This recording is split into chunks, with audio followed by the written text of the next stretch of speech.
శ్రీమహాగణాధిపతయే నమః. సదాశివసమారంభాం శంకరాచార్యమధ్యమాం అస్మదాచార్యపర్యంతం వందే గురుపరంపరాం. శ్రీమాత్రే నమః. ప్రేక్షకులందరికీ కూడా సంక్రాంతి శుభాకాంక్షలు. సంక్రాంతి అనేటప్పటికీ మనకి పెద్ద పండగ, పెద్దల పండగ అని చెప్పడం అనేది జరుగుతుంది. మనకి ఉత్తరాయణ పుణ్యకాలం అంటే మనకి దేవతలకి అందరికీ ఒక రోజుగా భావించినప్పుడు ఒక సంవత్సరం, అందులో బ్రహ్మముహూర్తం ఏదైతే ఉందో దాన్ని ఉత్తరాయణ పుణ్యకాలంగా చెప్పడం అనేది జరుగుతుంది. అయితే ఈ ఉత్తరాయణ పుణ్యకాలము అని అనుకున్నప్పుడు దక్షిణాయనానికి మనకి ఆఖరి రోజుగా చెప్పడం, దక్షిణాయనం అనేటప్పటికీ పితృదేవత ఆరాధన ఇవన్నీ కూడా కనబడుతూ ఉంటాయి. అందులో దక్షిణాయనం అనేటప్పటికీ మనకి ఉపనయనాలు లాంటివి చేయరు. ఉత్తరాయణంలోనే ఉపనయనం చేస్తారు కానీ దక్షిణాయనంలో ఉపనయనం చేయరు. అలాగే దక్షిణాయనం అంతా కూడా ఉపాసనా కాలంగానే చెప్తారు. ఉత్తరాయణం వచ్చేసరికి మనకి ఈ ఇక్కడ కూడా వివాహాది శుభ కార్యక్రమాలు జరుగుతాయి, ఉపనయనాలు జరుగుతాయి. అన్ని కార్యక్రమాలు కూడా ఈ ఉత్తరాయణంలో కూడా జరగడం అనేది జరుగుతుంది. అయితే రవి ఎప్పుడైతే మకర రాశిలోకి ప్రవేశిస్తాడో దాన్ని మకర సంక్రమణం అంటాం. ప్రతి నెల కూడా రవి ఒక్కొక్క రాశిలోకి మార్పు చెందడం అనేది జరుగుతుంది. అయితే విశేషంగా మకర రాశిలోకి వచ్చినప్పుడు మనకి ఈ మకర సంక్రాంతి రావడం అనేది జరుగుతుంది. ఎందుకంటే ఇది పంట చేతికి వచ్చే కాలం.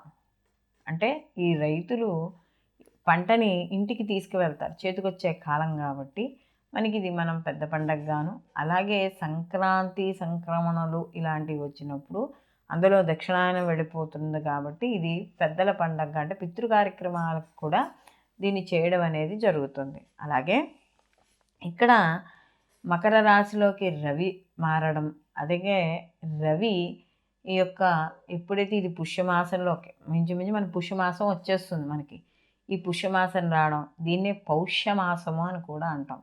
దీనికి అధిపతి పుష్యమి నక్షత్రానికి శని భగవానుడు. అలాగే మకర రాశిలోకి రవి రావడం, ఆ మకర రాశికి అధిపతి కూడా శని భగవానుడే. అయితే ఈ పుష్యమి ఏదైతే మాసం ఉందో ఈ పుష్యమాసానికి కూడా మనకి రవి ఆరాధన ఎక్కువగా చేయడం, అంటే సూర్య ఆరాధన ఎక్కువగా చేయడం అనేది జరుగుతుంది, కనబడుతూ ఉంటుంది. అలాంటప్పుడు ఎక్కువగా మనకి నువ్వులు బెల్లం ఈ రెండిటితో కలిపినది పదార్థాన్ని ఈరోజు స్వీకరించాలి, లేకపోతే ఎవరికైనా ఇవ్వడం కానీ ఇలాంటివి కానీ ఏమైనా చేయమని చెప్తున్నారు. అలాగే మకర సంక్రాంతి రోజు ముఖ్యంగా శివారాధన ఎక్కువగా చేయాలి, అంటే శివాభిషేకం చేయాలి. ఎవరైతే ఐశ్వర్యం కోరదలుచుకున్నారో, ఎవరైతే ఆర్థికపరమైన ఇబ్బందులతో ఉన్నారో వాళ్ళందరూ కూడా ఆవు నేతితో శివునికి ఈరోజు రుద్రాభిషేకం చేసుకోవడం లేదా చేయించుకోవడం ద్వారా వాళ్ళకి సకల కోరికలు తీరుతాయి. ఎందుకంటే మనకి సర్వత్ర శాంతి అని చెప్తాం. ఈశ్వరాభిషేకం చూడండి, ఏ చిన్న కార్యక్రమం చేసుకున్నా కూడా ఇంట్లో బారసాలు చేసుకున్నా అభిషేకం చేసుకోండి అని చెప్తాం. ఏది చేసుకున్నా కూడా మనకి ఈశ్వరుడు చల్లబడాలి. ఈశ్వరుడు చల్లబడితే లోకమంతా కూడా చల్లగా ఉంటుంది. కాబట్టి మనకి ఈశ్వరుడు మంగళప్రదుడు. నిజానికి ఐశ్వర్యకారకుడు ఎవరు అంటే ఈశ్వరుడే. అలాంటి ఈశ్వరుడు చల్లగా ఉండడానికి మనం చేసే అభిషేకం ఏదైతే ఉందో అది చేయడం ద్వారా మనకు కూడా ఏవైతే ఇబ్బందులు ఉన్నాయో ఆ ఇబ్బందులు నెమ్మదిగా తొలగడం అనేది జరుగుతుంది. అలాగే ఇక్కడ ఈరోజు మరికి రవి సంక్రమణం కదా, మరి మారుతున్నాడు కదా. రవికి ఇష్టమైనది ఏమిటి అంటే పరమాన్నం.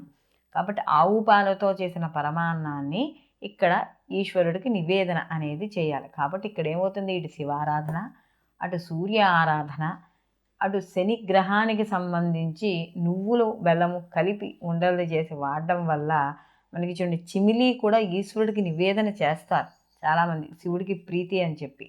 కాబట్టి ఇక్కడ అన్ని రకాలుగా కూడా ఇక్కడ మనకి ఉపయోగం. అలాగే ఈరోజు సంక్రాంతి రోజు కాబట్టి పెద్దల పండగ కాబట్టి ఈరోజు ఎవరినైనా ఒక బ్రాహ్మణ్ణి పిలుచుకుని ఇంట్లో భోజనం పెట్టడం, లేకపోతే స్వయం పాకం ఇవ్వడం, ఇంట్లోకి రాని వాడితే కనీసం గుళ్ళోకి వెళ్ళైనా వెళ్ళి స్వయం పాకం ఇవ్వడం. మరియు ఈరోజు విశేషంగా కొన్ని చేయవలసిన దానాలు ఉన్నాయి సంక్రాంతి రోజు. అలాంటి దానాలు చేయడం ఏమిటి అటువంటి దానాలు అని అనుకున్నప్పుడు ఇక్కడ మనకి పెరుగు, అలాగే బియ్యము, వస్త్రము, అలాగే గుమ్మడికాయి, అలాగే వెండి, ఇలాంటివన్నీ కూడా మనకి దానం ఇవ్వమని చెప్తున్నారు ఈరోజు. అంటే ఇందులో మనం మామూలుగా ముఖ్యంగా చూసుకుంటే ఇందులో చూసుకుంటే మనకి నెయ్యి, పెరుగు, అలాగే బియ్యము, గుమ్మడికాయి, మరియు వస్త్రం ఇవేం పెద్ద ఏం ఖర్చుతో ఉన్నవి కావు.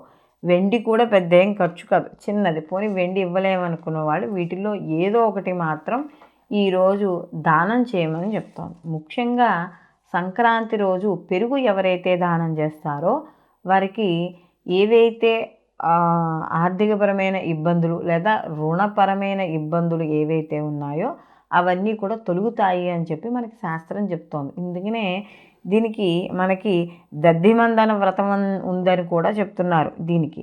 అంటే ఇక్కడ మనకి పూర్వం ద్రోణాచార్యుడు ఉన్నారు కదా, ఆయన యొక్క భార్య కృపి. ఆవిడ చాలా ఆర్థికపరమైన వాటితో కానీ కొన్ని సమస్యలతో ఇబ్బంది పడుతున్నారు. ఇబ్బంది పడుతూ ఉంటే అప్పుడు ఆ సమయానికి ఇక్కడ దుర్వాస మహర్షి వస్తారట. దుర్వాస మహర్షి వచ్చి ఈ యొక్క మానసిక స్థితిని, ఆవిడ యొక్క బాధని తెలుసుకున్నవాడై ఈయన దుర్వాస మహర్షి ఈ కృపికి ఒక సలహా ఇస్తారట. అమ్మా, రేపు వచ్చే సంక్రాంతి రోజు నువ్వు పెరుగు దానవి ఓ బ్రాహ్మడికి ఇవ్వడం ద్వారా నీకు ఏదైతే ఇప్పుడు ఈ పరిస్థితి ఉందో ఆ పరిస్థితి కాస్త మెరుగుపడుతుంది అని చెప్తారట.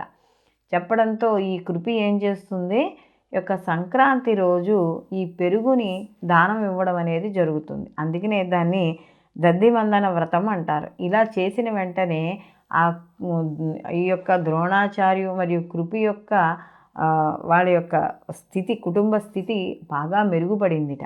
కాబట్టి ఈరోజు తప్పనిసరిగా పెరుగును మాత్రం దానం చేయమని చెప్తున్నారు.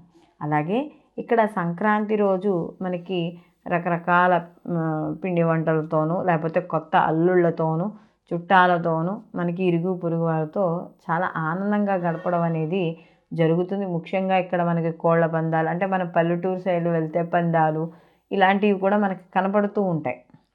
మనకి వేరే మా కొన్ని ప్రాంతాలు గోదావరి జిల్లా అటుకేసి వెళ్ళినప్పుడు ఇలాంటివి కూడా మనకి కనపడుతూ ఉండడం అనేది జరుగుతుంది. కాబట్టి ఈరోజు మకర సంక్రాంతి రోజు మాత్రం ఇక్కడ మనకి ఇటు పితృ ఆరాధన, ఇటు దైవారాధన రెండూ కూడా చేసుకోవాలి అని చెప్పి మనకి ఇక్కడ శాస్త్రం అనేది చెప్తోంది. ఈ రోజు నుంచి ఇక్కడ మన ఉత్తరాయణ పుణ్యకాలం అనేది మొదలవుతుంది కాబట్టి, సంక్రమణం కాబట్టి ఈరోజు చేసే దానము, జపము, మనం చేసే ఏ పుణ్యకార్యమైనా సరే రెట్టింపు ఫలితాన్ని ఇవ్వడం అనేది జరుగుతుంది. సర్వే జన సుఖినో భవంతు, లోకా సంస్థ సుఖినో భవంతు.